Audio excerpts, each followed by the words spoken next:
Sacco and Felice, New York and New Jersey's premier attorneys at law. Their team brings decades of experience across a wide range of practice areas. Whatever life brings, they're your legal team. From everyday matters to complex cases, they've got you covered with the experience you need and the results you want. Because when life gets complicated, they make it simple. SaccoFelice.com. SACCOFILLAS.com. 2 C's, 2 L's. Sunday morning, Easter Sunday. Well, like every Sunday, including Easter, we have Governor David Paterson, and he talks about our city, our state, our country, and the world. Well, Governor Paterson, what's on your mind today? Well, John, first of all, happy Easter to you and everybody in the WABC audience, and even everyone that's not in the WABC audience. It's a wonderful day, and it honors people of different religions and faiths. And I was thinking, before we had this conversation, that, I am a Democrat. I did not vote for President Trump. I often don't agree with his policies. But when we went into Iran about a month ago, I thought it was the best thing he could do. And I thought that what he was going to do was be relentless toward the Iranians until they, surrendered and started and stopped blocking the Straits of Hormuz and stop attacking other entities that are around them. And up until, I'd say, about a week ago, it was going the way I thought.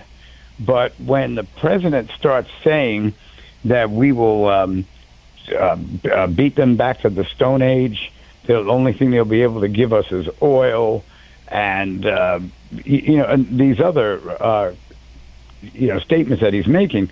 Meanwhile, what's left of their government is saying that they're not negotiating with us.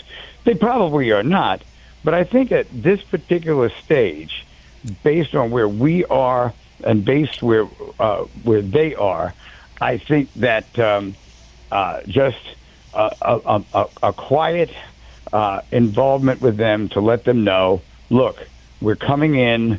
You've done a lot of things to us, and if you don't want us to do it to you, then let's just find the terms where we can work together. Well, Governor, I was with President Trump last Thursday, and he does want peace. And he's given Iran every chance to have peace. And the one item that wasn't negotiable was nuclear weapons, because you can't trust, in my opinion, the Iranians with nuclear weapons. Look what they did with ordinary weapons with the Hamas and the Hezbollah and the Houthis. And then once they have missiles that can hit London and hit Paris, I mean, that is non-negotiable. And I cry because then we got problems with the Europeans that don't realize what the heck is going on. 100% right. In terms of the Iranians and nuclear weapons, it's like you're talking to someone that whatever they say back to you, you know it's a lie. Even if they had come to an accord with the president and said, we'll do everything except let us keep the nuclear weapons, he would be right not to take the deal, because they've already demonstrated what they are when they wind up with nuclear weapons. Now, the last subject you raised, John, is very interesting, and that is that the European governments, even some governments that border Europe, seem to be sitting on the sidelines waiting for us to win, and then calling in with their requests. And his animus toward them, I think, is quite justified. Time after time, we have been the go-between, and even he, as much as I disagree with him at times, has settled, I believe it was 7 or 8 different feuds with different countries getting ready to go to war against each other in Europe and in other places as well. So I totally understand what he wants to do. I guess if he wants to do it, it should be as soon as possible so we can get past this and move on. And I think he's right. When we're ready to take them out, it'll probably happen in 24 to 48 hours. You're absolutely right there. And I'm very disappointed in the British. I'm very disappointed in the French, even the Italians. I mean, we saved their butts how many times? For the Italians, maybe too many to try to count, and particularly what we were able to do for them in World War II. We saved Great Britain in World War II, taking out Germany, and we saved France, who, by the time World War II ended, they were no longer a major country. They were counted that way when they started the UN, but they don't have the resources, they don't have the talent, they don't have the acumen and the capacity to build that we do. And we've all had this happen personally, where we do a big favor for someone we care about, and they turn around and kick us. Well, you know where they kick us. Yeah, I know where they kick us. But